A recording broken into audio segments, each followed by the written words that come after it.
ایران کے لیے یہی ہے کہ جتنی جلدی زیادہ سے زیادہ نقصان وہ اسرائیل کو اور امریکی فوجیوں کو ان کی جانیں لے سکتا ہے. ان کو تو 500 بندے افغانستان میں مار دیں یا عراق میں یا لیبیا میں ان کو فرق نہیں پڑتا. میرا نہیں خیال کہ یہ طویل جنگ جو ہے ایران کے حق ہے. اور آپ دیکھ لیجئے کہ انہوں نے کسی شہر کے اوپر نہیں, انہوں نے نیول بیس کے اوپر مارا, امریکی ریاض میں مارا, امریکی ایمبیسی کے اوپر مارا. عربوں کو سمجھ لینا چاہیے آپ کی سرزمین پہ کھڑا ہوا امریکی فوجی آپ کی حفاظت کے لیے نہیں. 3 طیارے گرے اور یہ بات بھی مشکوک ہو جاتی ہے کہ کویتیوں کو پتہ ہی نہیں چلا کہ وہ یہاں پہ آ گئے ہیں. ہمارے ساتھ ایکچولی تو شاہ کے زمانے کا ایران زیادہ فرینڈلی تھا. 60s میں ایک تنظیم بنی تھی RCD, جمال گرسل ترکیے میں صدر تھے, پاکستان میں فیلڈ مارشل ایوب تھے, ایران میں شاہ ایران تھے. 5 سال جب پلٹا, 9/11 ہوا, طالبان بھاگ گئے اور شمالی اتحاد وہ لوگ آ گئے, تو وہ سارے ہندوستان میں مل گئے کہ ان کے ساتھ ہم نے بنا کے نہیں رکھی تھی. شاہ ایران کے زمانے میں اسرائیل کو ایکسیپٹ کیا ہوا تھا ایران نے.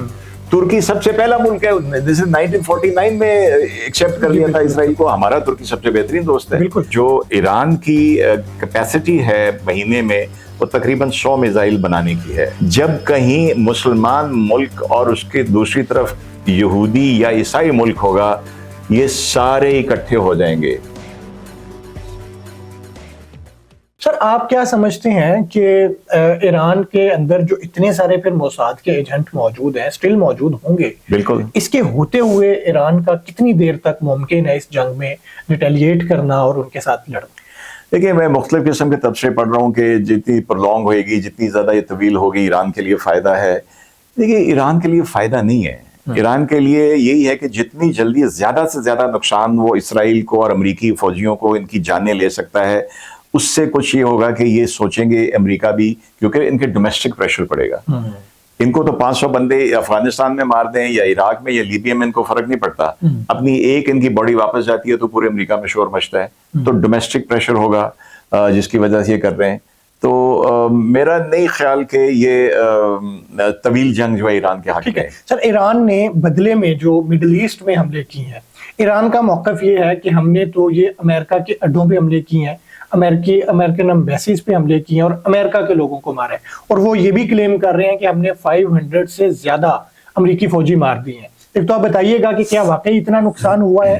دوسرا یہ بتا دیں کہ کیا آپ کو لگتا ہے کہ واقعی ایران کا مڈل ایسٹ کے ممالک میں امریکہ کے فوجی اڈوں پہ حملہ کرنا وہ ان ممالک کی ساورنٹی کو چیلنج کرنے کے اس میں؟ دیکھیے, میں اگر ایران کے پوائنٹ آف ویو سے دیکھوں کہ میں ایران کی جگہ ہوتا تو کیا کرتا. میں ایران کی جگہ ہوں, آپ امریکہ ہے, آپ میرے سے 10,000 کلومیٹر دور بیٹھے, میں آپ کے پاس کوئی طریقہ نہیں کہ میں وہاں پہ آپ کو کر سکوں. آپ کے باقی بندے کارندے یہاں بیٹھے ہوئے ہیں, اس گھر میں, تو میں ریٹیلیٹ کہاں کروں گا؟ ٹھیک ہے, لاجیکل بھی ہے اور یہ بنتا بھی ہے. ٹھیک ہے. اور آپ دیکھ لیجئے کہ انہوں نے کسی شہر کے اوپر نہیں, انہوں نے نیول بیس کے اوپر مارا, امریکی ریاض میں مارا, امریکی ایمبیسی کے اوپر مارا, اور کہیں اور بھی انہوں نے مارا ہے, تو جہاں پہ امریکی تھے ان کو مارا ہے. تو یہ ہونا تھا, اس میں کوئی شبہ نہیں ہونا چاہیے, یہ ہونا تھا. اور میں تو پھر کہوں گا کہ عربوں کو سمجھ لینا چاہیے کہ آپ کی سرزمین پہ کھڑا ہوا امریکی فوجی آپ کی حفاظت کے لیے نہیں ہے, یہ اسرائیل کی حفاظت کے لیے. بالکل ٹھیک بات. ابھی کیا ہو رہا ہے, ابھی اتنے جگہ میزائل گرے ہیں, تو کہاں ان کا آئرن ڈوم, کہاں ان کے 2 فلیٹ کھڑے ہوئے ہیں ان کا سسٹم کے جو عربوں کو بچا سکتے ہیں. ٹھیک ہے, وہ تو بیچارے بھاگ رہے ہیں وہاں سے. امریکہ کے 3 طیارے جو گر گئے ہیں, امریکہ کی طرف سے کلیم کیا جا رہا ہے کہ وہ اپنے ہی ایئر ڈیفنس سسٹم نے مار کے رہے ہیں, جبکہ ایران کی طرف سے کلیم کیا جا رہا ہے کہ وہ ہم نے مارے ہیں. آپ کو کیا نظر آتا ہے؟ دونوں سے کچھ بھی ہو سکتا ہے, لیکن اگر میں تو کہتا ہوں اس وقت کویت کے پاس, اگر کویت نے گرائے تو عالمی ریکارڈ ہے کہ ویتنام جنگ کے بعد ایک ہی دن میں سب سے زیادہ امریکی طیارے گرانے کا ریکارڈ کویت کے پاس ہے. دیکھیں, یہ بات شبے والی ہے, ٹھیک ہے, کیونکہ امریکہ نے بھی کہا ہے کہ سپوزڈلی فرینڈلی فائر, یعنی کہ ہم سے غالباً فرینڈلی فائر سے ہوا ہے. ٹھیک ہے, اور فرینڈلی فائر ہوتا ہے, اس کو فریٹرسائڈ بھی کہتے ہیں, فرینڈلی فائر بھی کہتے ہیں. لیکن 3 طیارے گرے اور یہ بات بھی مشکوک ہو جاتی ہے کہ کویتیوں کو پتہ ہی نہیں چلا کہ وہ یہاں پہ آ گئے ہیں. اور دیکھو, ہر طیارے کا ایک سگنیچر ہوتا ہے. بالکل,